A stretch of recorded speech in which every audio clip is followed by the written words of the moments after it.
الحمد لله نحمده ونستعينه ونستغفره ونعوذ بالله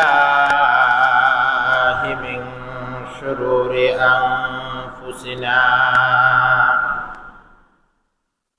ومن سيئات أعمالنا من يهده الله فلا مضل له ومن يضلله فلا هادي له ونشهد أن لا إله إلا الله وحده لا شريك له لا جد له ولا ند له ولا مثل له ونشهد أن سيدنا وسندنا وحبيب ربنا ومولانا محمدا عبده ورسوله صلى الله تعالى عليه وعلى آله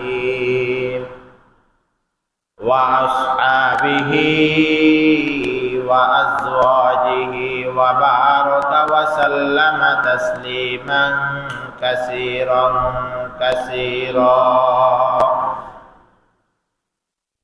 أعوذ بالله من الشيطان الرجيم بسم الله الرحمن الرحيم يا أيها الذين آمنوا إنما الخمر والميسر والأنصاب والأزلام رجس من عمل الشيطان فاجتنبوه لعلكم تفلحون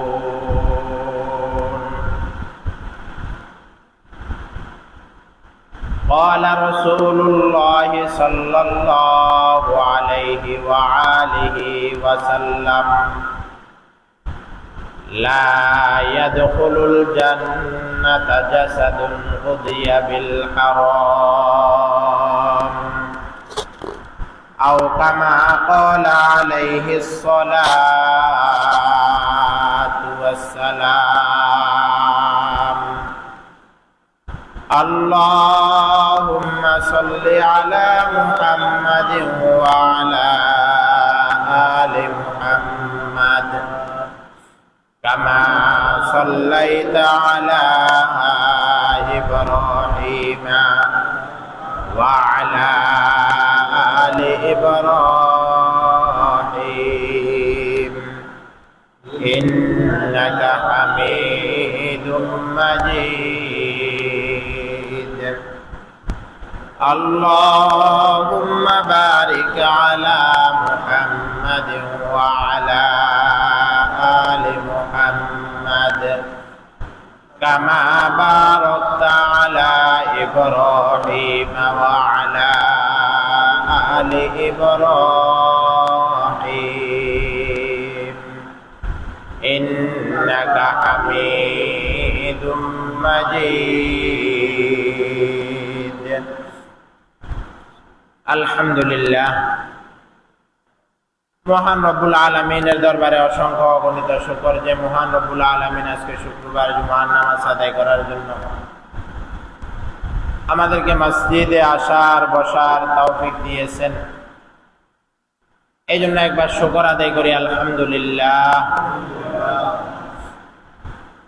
দরুদ ও সালাম আকায়ে নামদার জনাব হযরত মুহাম্মদ সাল্লাল্লাহু আলাইহি সাল্লামের উপর। যে আয়াত খানা তেলাওয়াত করছে সূরাতুল মায়েদার 90 নং আয়াত।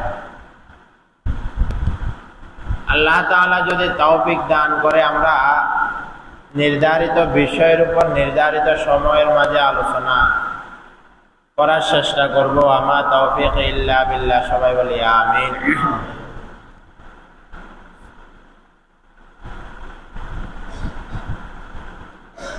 বর্তমান সমাজের মাঝে বড় আকারের একটা বিমারের রূপ ধারণ করেছে। পশ্চিমা বিশ্ব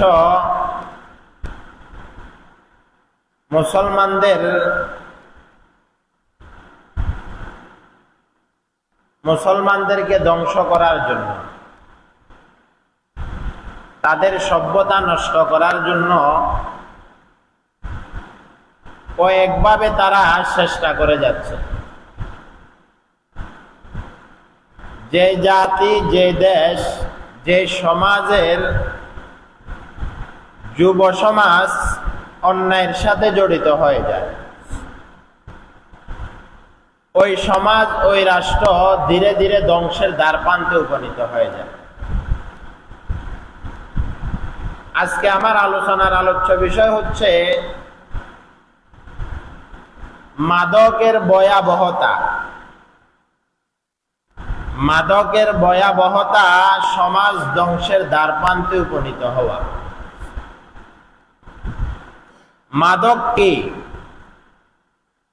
মাদক কোথায় থেকে আসলো?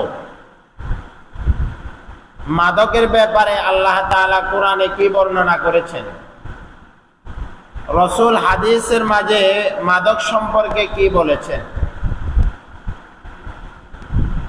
এজন্য যতটুকু সম্ভব হয় নির্ধারিত সময়ের মাঝে কথা বলার চেষ্টা করব ইনশাআল্লাহ। দেখেন, একটা জাতি, একটা সমাজ, তাদের হাতে যখন বইয়ের খাতা পরিবর্তে তাদের হাতে অস্ত্র উঠে যায়, তখন ওই সমাজটা আর ভালো থাকে না। ওই বিদ্যালয়, ওই শিক্ষা প্রতিষ্ঠানটা আর ভালোভাবে চলে না। যখন ছাত্রের হাতে কলমের পরিবর্তে, খাতার পরিবর্তে তাদের হাতে অস্ত্র চলে আসে, যে সমাজের মাঝে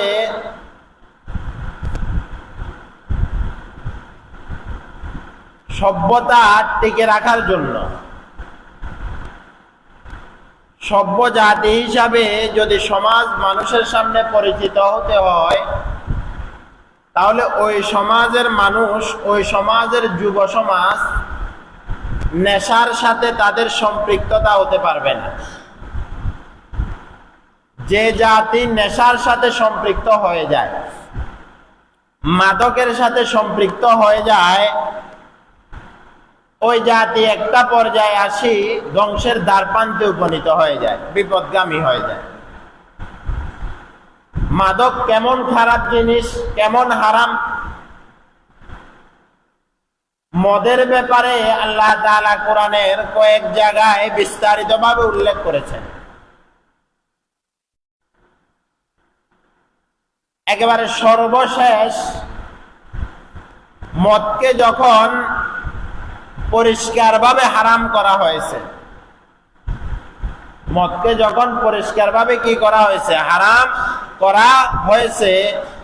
আল্লাহ তাআলা বলেন, ইয়া আইয়ুহাল্লাযীনা আমানু, হে ঈমানদারগণ, ইন্নামাল খামরু, নিশ্চয় মদ, ওয়াল মাইসির, এবং জুয়া, ওয়াল আনসাবু ওয়াল আজলামু রিজসুম মিন আমালিশ শাইতান,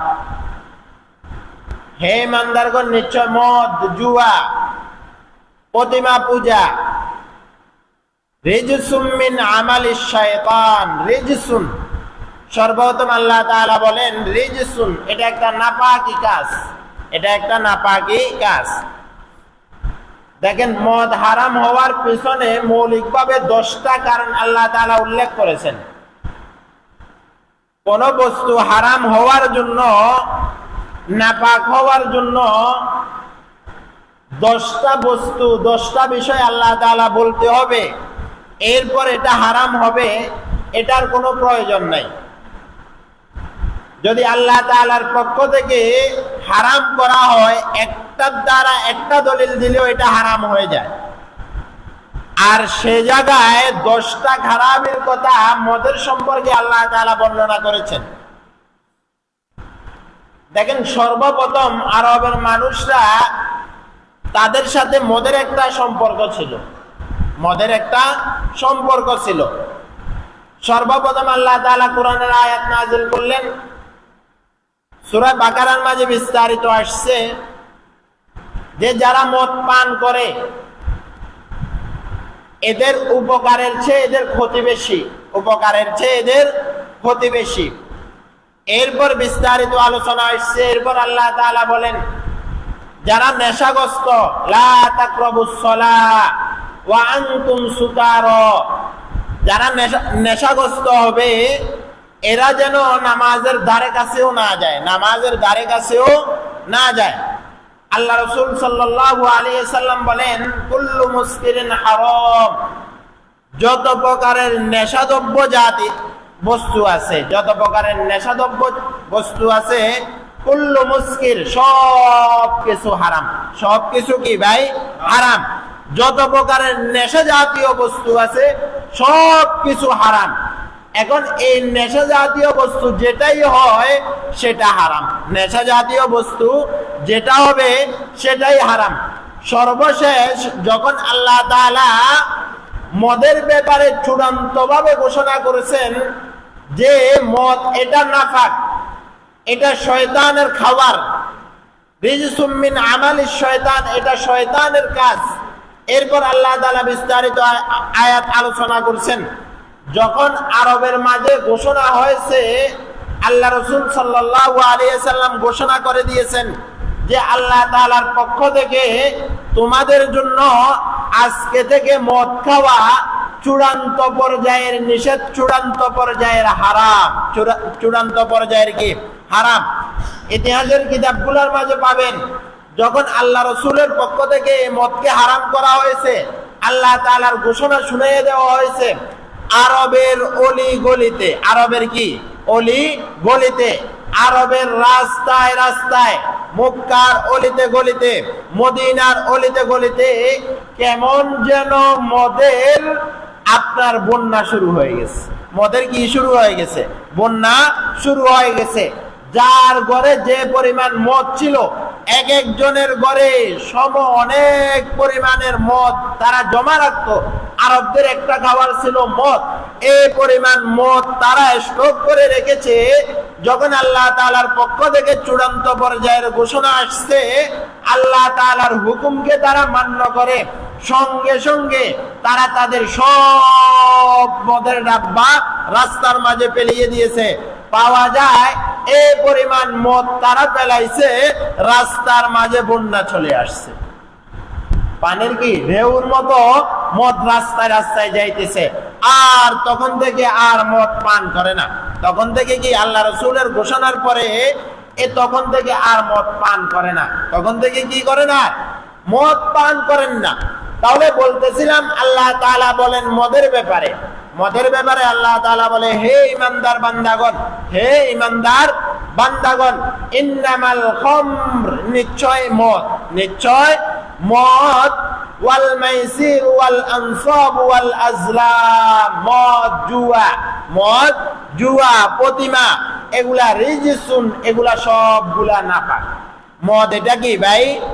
ভাই একটু কথা বলতে হবে, গুরুত্বপূর্ণ আলোচনা। এখন একটু কেউ মেহরবানি করে ঘুমাইয়েন না, অল্প সময় আলোচনা করবো তো একটু খেয়াল করবেন। মদের ভয়াবহতা, মাদকের ভয়াবহতা আগের তুলনায় বাংলাদেশে এখন আরো বেশি না কম? একটু আওয়াজ দেন না, বেশি না কম? অনেক বেশি। শুধু বেশি না, অনেক বেশি। আগের তুলনায় বাংলাদেশে মদের পার্সেন্ট অনেক বেশি বেড়ে গেছে।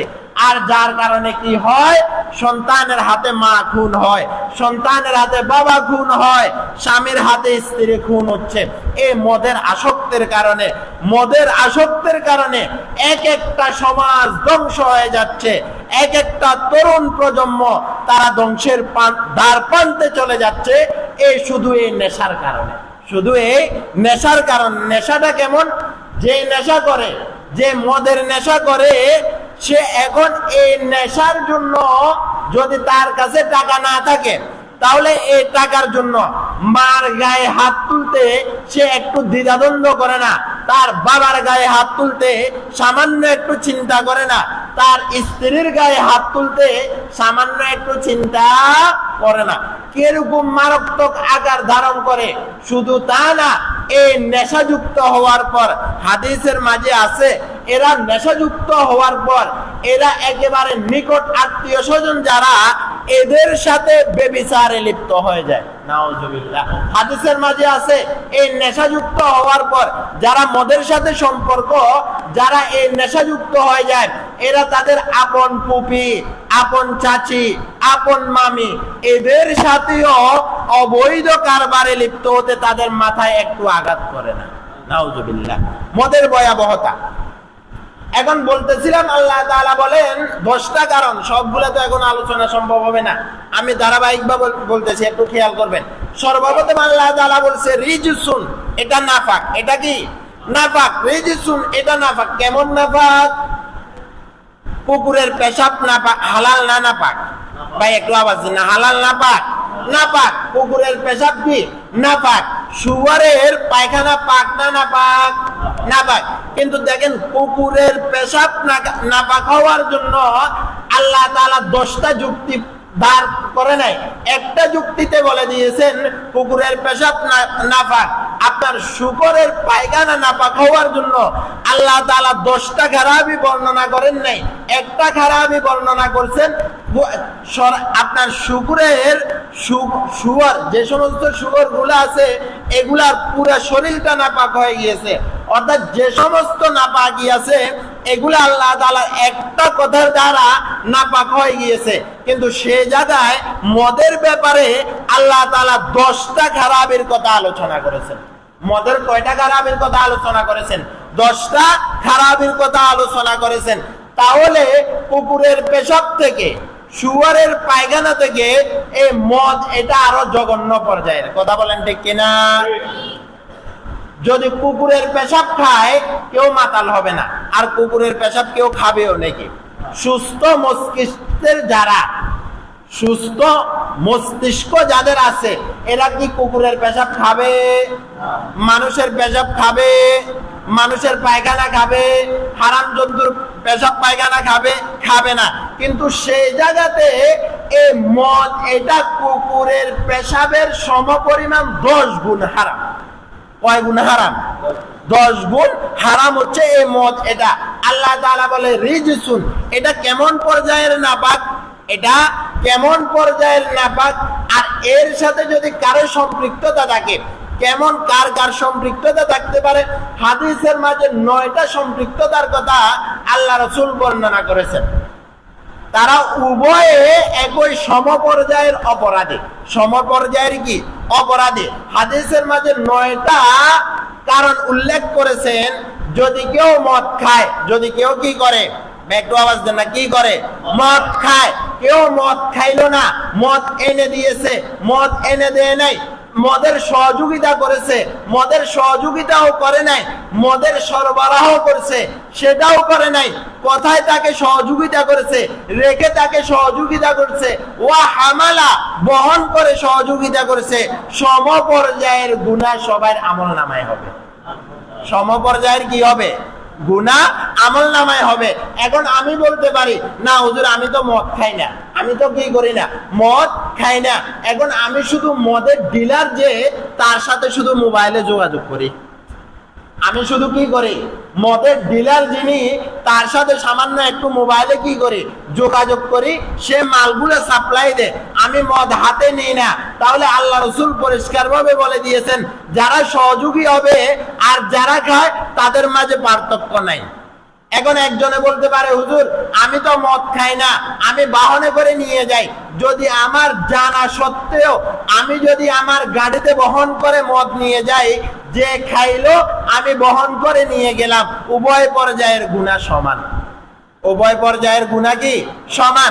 আরেকজন যদি বলে হুজুর আমি খাইও না, বহনও করি না, আমি শুধু একটা ঘরের মাঝে রেখে দিই, তাহলেও আপনি ঘরের মাঝে রাখলেন সমপর্যায়ের গুনাহ। সমপর্যায়ের কি? গুনাহ। তাহলে বলতেছিলাম রিজসুন, রিজসুন। মদ এটা হারাম, মদ এটা কি হারাম, মারাত্মক পর্যায়ের হারাম। আর এই মধ্যে হারাম, এই মধ্যে হারাম। এরপরে আল্লাহ তাআলা বলে মিন আমালিশ শয়তান, মদ এটা হারাম, নাপাকি একটা বস্তু, নাপাকি একটা বস্তু। আমরা জেনে শুনে বুঝে কোন নাপাকি বস্তু আমি আর আপনি আমার শরীরের মাঝে ঢুকাবো কিনা, একটু আওয়াজ দেন, ঢুকাবো কিনা? আমাকে কেউ এনে শুয়োরের পায়খানা আমার হাতের মাঝে দিল আর বলল এটা শুয়োরের পায়খানা, আপনি খান, আপনাকে 1 লক্ষ টাকা দিব। আমি আর আপনি যদি সুস্থ মেজাজের অধিকারী হয়ে থাকি তাহলে আমি কি এই পায়খানা খাবো? একটু আওয়াজ দেন না, খাবো না, মরে যাব, তারপরও এই নাপাকি খাবো না। কেউ যদি একটা স্প্রাইটের বোতলে আমার জন্য কুকুরের কিছু কি ময়লা আবর্জনা নিয়ে এসছে, কুকুরের পেশাব নিয়ে আসছে, আর আমাকে যদি বলে আপনাকে 2 লক্ষ টাকা দিলাম, 2 লক্ষ টাকা পাবেন, আপনি এই কুকুরের আবর্জনাগুলা পেশাবগুলা আপনি খান, যদি সুস্থ মেজাজের অধিকারী কেউ হয়ে থাকে তাহলে কি সে এই কুকুরের পেশাবগুলা খাবে? ও ভাই খাবে না। শুধু তা না, আল্লাহ তাআলা নাপাকিকে হারাম করেছে। আমার সাধ্য থাকতে, আমার শরীরে শক্তি থাকতে আমি এই নাপাকি খাবো না, খাবো না। কিন্তু এই নাপাকি আমি আর আপনি খাই না, কুকুরের পেশাব খাই না। আজকে যারা মদ খায়, আজকে যারা কি খায়, মদ খায়, জুয়া খায়, আজকে যারা ইয়াবা খায়, যারা ট্যাবলেট খায়, যারা বাবা খায়, যারা হেরোইন খায়, আপনি তাদের হাতে কুকুরের পেশাব এনে দেন, তারা খাবে না। আপনি তাদের হাতে শুয়োরের পেশাব এনে দেন, তারা খাবে না। কেন? এগুলা কুকুরের পেশাব, এগুলা শুয়োরের পেশাব, এই জন্য তারা খাবে না। কিন্তু মদটা আপনি এনে দিলেন, সেটা তারা খেলো। দেখেন, যে জায়গায় 10 কারণে মদ হারাম করা হয়েছে, 1 ফোঁটা পেশাব যদি হারাম হয়, 10 ফোঁটা পেশাবের সমপরিমাণ 1 ফোঁটা মদ হচ্ছে তার সমপরিমাণ। তাহলে সে জায়গায় মদ খেতে সে চিন্তা করলো না, পেশাব খেতে চিন্তা করলো কেন? দেখেন দেখেন এই মদ এটা কেমন মারাত্মক পর্যায়ের। দেখেন আমার আপনার পুরা অল বডির মাঝে, আমার আপনার পুরা অল বডির মাঝে, পুরা শরীরের মাঝে সবচেয়ে গুরুত্বপূর্ণ একটা জায়গা, সেটা আমরা বলে থাকি আমাদের জবান, সেটা আমরা বলে থাকি কি আমাদের মুখ। যদি আমাদের এই জবান না থাকতো, আমি আর আপনি আমার ভাষা ব্যক্ত করতে পারতাম না, আমার আপনার অন্তরের হাবভাব ব্যক্ত করতে পারতাম না, দুঃখে সুখের গল্প করতে পারতাম না, আল্লাহ তাআলার হামদু সানা পড়তে পারতাম না। এমন একটা জবান আল্লাহ তাআলা আমাকে আর আপনাকে দান করেছেন, এমন একটা জবান কি করছেন আল্লাহ তাআলা আমাকে আর আপনাকে দান করেছেন। তাহলে এই জবান দিয়ে আমি আর আপনি কত খারাপ মানের, নিম্ন মানের মদগুলো আমি আর আপনি খাচ্ছি। এখন এই মদের সাথে জড়িত কারা? মদের সাথে জড়িত কারা? শুধু কি সমাজের একেবারে দুর্বল শ্রেণীর লোক যিনি, তিনি কি আপনার মদের সাথে সংযুক্ত?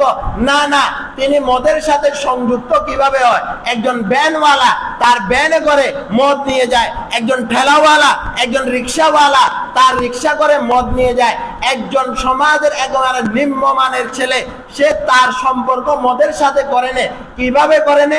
এই সাহস কিভাবে পায়? তার হাতটা রয়েছে উপরে, কথা বলেন না ঠিক কিনা? তার হাতটা রয়েছে সভাপতির সাথে, তার হাতটা রয়েছে সেক্রেটারির সাথে। বাংলাদেশের প্রশাসন যারা, পরিষ্কার কথা একটু শুনে রাখেন, বাংলাদেশের প্রশাসন যারা, বাংলাদেশের বিজিবি যারা, বাংলাদেশের পুলিশ বাহিনী যারা, বাংলাদেশের র্যাব বাহিনী যারা, বাংলাদেশের নৌবাহিনী যারা, এক কথায় প্রশাসনের যত প্রকারের লোক আদি আছে, তারা কি জানে না কোন জায়গায় দিয়ে বাংলাদেশে ইয়াবা ঢুকে, মদ ঢুকে, পেন্সিডেল ঢুকে, গাঁজা ঢুকে? এটা কি বিজিবি জানে না? জানে না?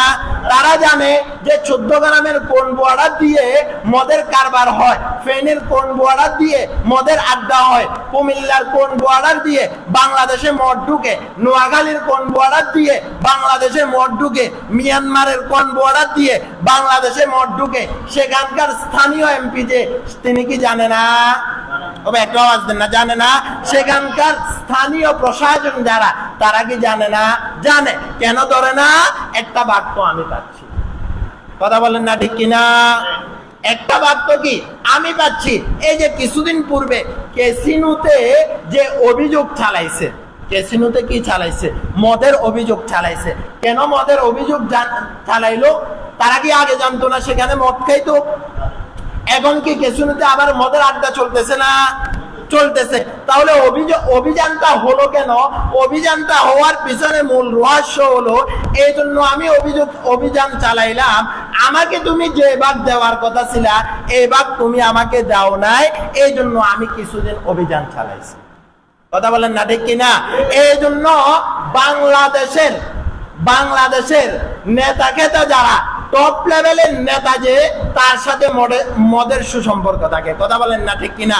যদি বাংলাদেশের নেতারা, যারা বাংলাদেশের নেতা, এরা যদি জানতো, ইল্লা মাশাআল্লাহ সবাই না, যদি সে কোন জায়গা দিয়ে মদ ঢুকতেছে, কোন জায়গা দিয়ে ইয়াবা ঢুকতেছে, সে যদি এমপির পদে বসে, সে যদি ঘোষণা করত যদি আমার এরিয়ার মাঝে কোনোভাবে মদ ঢুকে তাহলে তাকে আইনের আওতায় নিয়ে আসতে হবে, এটা যদি সে পরিষ্কার ভাবে বলতো তাহলে এই সুযোগ পাইতো না। কিন্তু বর্তমানে আমাদের নেতারা দেখা যায় ওয়াজের মঞ্চে আসি মদের বিরুদ্ধে কথা বলে, আবার তলে তলে মদের সাথে তাদের সম্পর্ক। কথা বলেন ঠিক কিনা? আল্লাহ তাআলা বলে রিজসুন, এটা মারাত্মক পর্যায়ের হারাম। এটা রিজসুন, মারাত্মক পর্যায়ের হারাম। একটা যুবক একদিনে মা বাবার গায়ে হাত তোলে না, একদিনে তার মায়ের গায়ে হাত তোলে না, একদিনে সমাজের মাঝে সে ডাকাইতি করে না।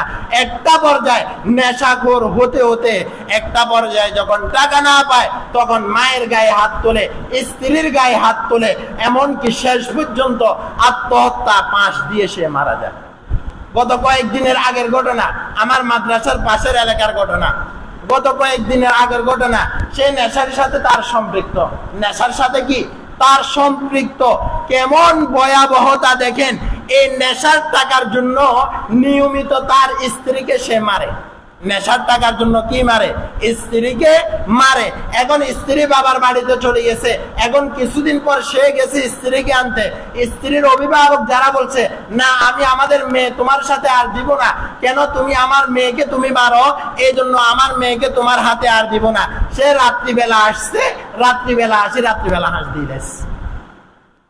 তাহলে কেমন পর্যায়ে! একটা পরিবার ধ্বংস হওয়ার জন্য, একটা পরিবারে অশান্তি তৈরি হওয়ার জন্য সমাজের ইমামকে ডাকছে তার জানাজা পড়ানোর জন্য। ইমাম পরিষ্কার বলে দিয়েছে এই মদখোরের জানাজা আমি পড়াতে পারবো না। এই মদখোরের জানাজা আমি কি পারবো না? পড়াতে পারবো না।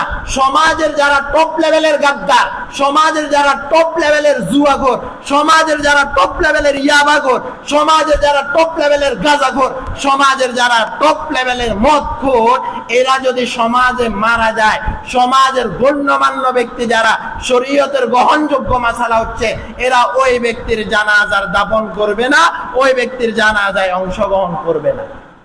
ওই ব্যক্তির জানাজায় কি করবে না? অংশগ্রহণ করবে না। সমাজের সম্মানিত ব্যক্তি যারা, সে ওই মদখোরের জানাজায় উপস্থিত হবে না। সমাজের টপ লেভেলের জুয়াখোর যিনি, তারা সমাজের মান্যগণ্য ব্যক্তি, ওই জুয়াখোরের জানাজায় অংশগ্রহণ করবে না। রিজসুন, আমরা যারা যুব সমাজ আছি, আমরা খুব সতর্ক থাকতে হবে আমার সম্পর্ক কিসের সাথে হচ্ছে। আমরা যারা অভিভাবক আছি, আমার ছেলে কোন দিকে যাচ্ছে, আমার সন্তান কোন দিকে যাচ্ছে, শুধু যুব সমাজ না, মহিলা যারা আছে, যুবতী যারা আছে, এদের সাথেও মদের আড্ডা রাস্তার পাশে দাঁড়িয়ে থাকে। বোঝা যায় না যখন তারা তাদের লোক যায়, বিভিন্ন মিডিয়ার মাধ্যমে দেখা যায় যে তারা মদের সরবরাহ করছেন। এখন আগের তুলনায় মনে হয় যে মদের এই আড্ডাটা আগের তুলনায় অনেক বেড়ে গেছে, কিন্তু কারো কোনো হস্তক্ষেপ নাই, কারো কোনো কি নাই, হস্তক্ষেপ নাই। প্রশাসন যদি ইচ্ছা করতো, সরকার যদি ইচ্ছা করতো, এই মদের আড্ডা, মদের এই আস্তানা 24 ঘন্টার মাঝে বাংলাদেশ থেকে উৎখাত করা একটা সময়ের ব্যাপারও ছিল না। কথা বলেন না ঠিক কিনা? কিন্তু কেন করবে?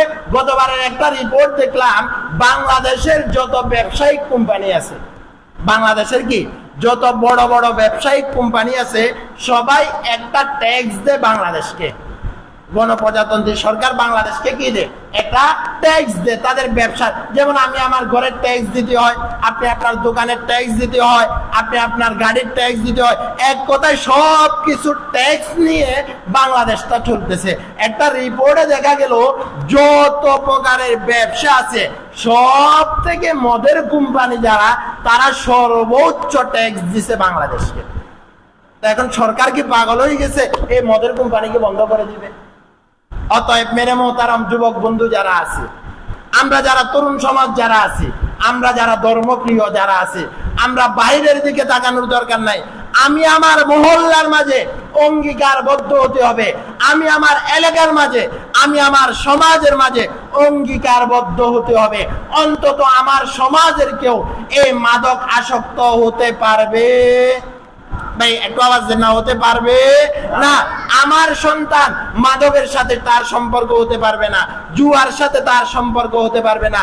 আল্লাহ তাআলা বলছে রিজসুন, মাদক সবচেয়ে নিকৃষ্ট মানের নাপাক। দ্বিতীয় নম্বর কারণ আল্লাহ তাআলা বলে মিন আমালিশ শায়তান, মিন আমালিশ শায়তান। যারা মাদক খায় এরা শয়তানের বন্ধু, এটা হচ্ছে শয়তানের কাজ। এটা হচ্ছে কিসের কাজ? শয়তানের কাজ। এরপরে আল্লাহ তাআলা বলেন ফাজতানিবুহু, তোমরা তা থেকে বেঁচে থাকো। মাদক থেকে কি থাকো? বেঁচে থাকো। ফাজতানিবুহু, তোমরা তা থেকে বেঁচে থাকো। লাআল্লাকুম তুফলিহুন, তাহলে তোমরা সফল কাম হইতে পারবা। আর এই মাদকের আরেকটা ভয়াবহতা কি? আল্লাহ তাআলা বলে ইন্নামা ইউরিদুশ শাইতানু আইয়ুকিয়া বাইনাকুমুল আদাওয়াতা ওয়াল বাগদা ফিল খামরি ওয়াল মাইসির। এই মাদকের কারণে, এই নেশার কারণে তোমাদের আপসের মাঝে, তোমাদের পরিবারের মাঝে শয়তান বিভেদ তৈরি করে দিবে, তোমাদের উভয়ের মাঝে শয়তান দাঙ্গা তৈরি করে দিবে, যার কারণে তুমি তোমার মায়ের গায়ের উপর হাত তুলো, যার কারণে তুমি তোমার বাবার গায়ে হাত তুলো, যার কারণে তুমি তোমার স্ত্রীর গায়ে হাত তুলো। এই জন্য মেরে মোহতারাম সময় তো নেই, এই জন্য মাদকের সংক্ষিপ্ত আকারে বলছি। আল্লাহ যদি তাওফিক দেয় সামনে ইনশাআল্লাহ বিস্তারিত বলবো। তবে খবরদার একটা কথা মাথার মাঝে রাখেন, আল্লাহ রাসূল সাল্লাল্লাহু আলাইহি ওয়াসাল্লাম পরিষ্কার ভাবে বলে দিয়েছেন লা ইয়াদখুলুল জান্নাতা জাসাদুন গুদিয়া বিল হারাম। যার শরীরে সামান্য একটু হারাম প্রবেশ করলো তার জায়গা জান্নাতে নাই, তার জায়গা কি নাই? জান্নাতে নাই। অতএব আমরা আমাদের সমাজ যেন অন্তত আমাদের সমাজ এখান থেকে অঙ্গীকারবদ্ধ হন, অন্তত আমার সমাজের কেউ যেন মাদকের সাথে তাদের সম্পর্ক না হয়, অবৈধ নেশার সাথে যেন সম্পর্ক না হয়, জুয়ার সাথে সম্পর্ক না হয়, মদের সাথে সম্পর্ক না হয়। যদি এমন তথ্য পাওয়া যায় সমাজের মান্যগণ্য ব্যক্তি যারা সমাজকে রক্ষা করার জন্য, সমাজের ইজ্জত রক্ষা করার জন্য, সমাজের ঐতিহ্য রক্ষা করার জন্য, সভ্যতা রক্ষা করার জন্য সবাইকে নিয়ে সম্মিলিতভাবে তাদের প্রতিরোধ সামাজিকভাবে গড়ে তুলতে হবে ইনশাআল্লাহ। আল্লাহ তাআলা আমাদের সবাইকে মদের ব্যাপারে, এই সমস্ত অবৈধ কাজ কারবারের ব্যাপারে আল্লাহ তাআলা আমাদের সবাইকে সজাগ সতর্ক থাকার তৌফিক দান করুক। ওয়া আখিরু দাওয়ানা আনিল হামদুলিল্লাহি রাব্বিল আলামিন।